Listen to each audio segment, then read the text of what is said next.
Shivkranti TV news अन्याय, अत्याचार, बेकायदेशीर कृत्य करणाऱ्या विरुद्ध शोषित पीडित न्याय देणारा एकच आवाज। शिवक्रांती टीव्ही दिनबंधू न्यूज संपादक सत्यशोधक शंकरराव लिंगे 73 87 37 78 01।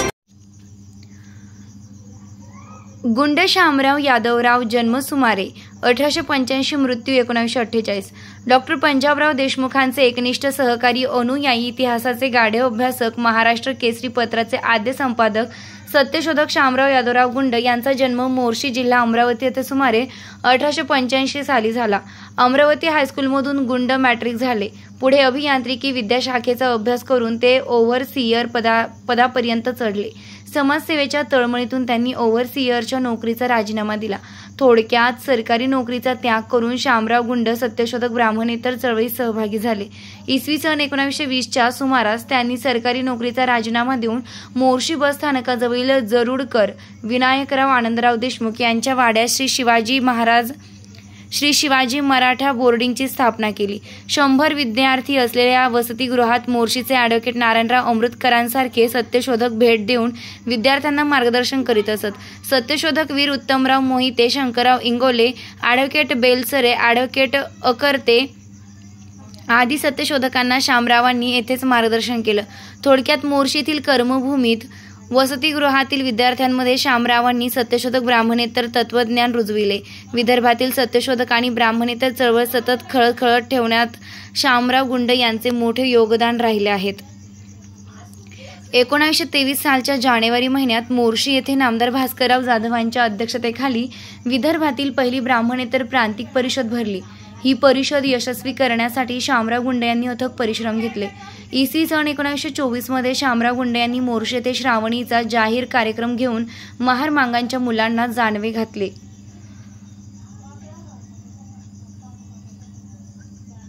इसवी सन 1927 साली डॉक्टर पंजाबराव देशमुखांच्या नेतृत्वाखाली अमरावती येथील अंबादेवी संस्थानमध्ये अस्पृश्यांना मंदिरात प्रवेश मिळावा म्हणून सत्याग्रह करण्यात आला। या सत्याग्रहात शामराव अग्रभागी होते। याच साली हिंदू महासभेचं अधिवेशन मोशीला लाला लजपतराय यांच्या अध्यक्षतेखाली भरले। डॉक्टर पंजाबराव देशमुखांच्या मार्गदर्शनाखाली प्रस्तुत अधिवेशन सत्यशोधकांनी उधळून लावून दुसऱ्या दिवशी शिवाजी मराठा बोर्डिंगमध्ये लाला लजपतरायांना सत्यशोधकांनी एका जाहीर कार्यक्रमात मानपत्र बहाल केलं। याही कार्यक्रमात शामराव गुंड अग्रेसर होते।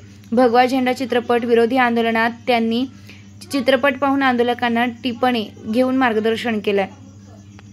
शामराव गुंडांनी उतार वयात महाराणी जिजाबाई आणि छत्रपती शिवाजी महाराज व रामदास यांचे संबंध असे सत्यशोधकी पठडीतील 2 ग्रंथ लिहून पूर्ण केले होते। दरम्यान 1948 साली शामराव गुंड यांची प्रकृती बिघडली। त्यांना नागपूरच्या दवाखान्यात भरती करण्यात आलं। दवाखान्यात भरती होण्याअगोदर गुंड यांनी हे दोन्ही ग्रंथ प्रेसमध्ये छापण्यासाठी दिले होते। शामराव गुंड यांच्या आणि सत्यशोधक चळवळीच्या दुर्दैवाने एका सनातनी विचाराच्या गृहस्थाने हे दोन्ही ग्रंथ प्रेसमधून गहाळ केले। शामराव गुंड यांच्या निधनानंतर महात्मा फुले चरित्रकार पंढरीनाथ सीताराम पाटील यांनी या गहाळ हस्तलिखितांचा कसून शोध घेतला, मात्र हाती काहीच लागले नाही। असो, विदर्भात अत्यंत निर्लेप वृत्तीनं सत्यशोधक चळवळीनं कार्य करणाऱ्या त्या त्यागी सत्यशोधकाचे 1948 साली नागपूर मुक्कामी येथे निधन झालं। जागतिक कृषक क्रांतीचा विधाता लोकनेता डॉक्टर पंजाबराव देशमुख, वीर उत्तमराव मोहिते, विदर्भातील सत्यशोधक चळवळीचे साहित्य डॉक्टर अशोक चोपडे, गुजर वैद्य BM, सुमारे 1895 13-10-1917।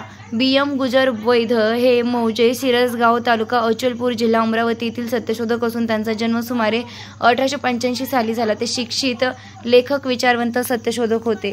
सत्यशोधक पत्र, दिनमित्र, सत्योदय।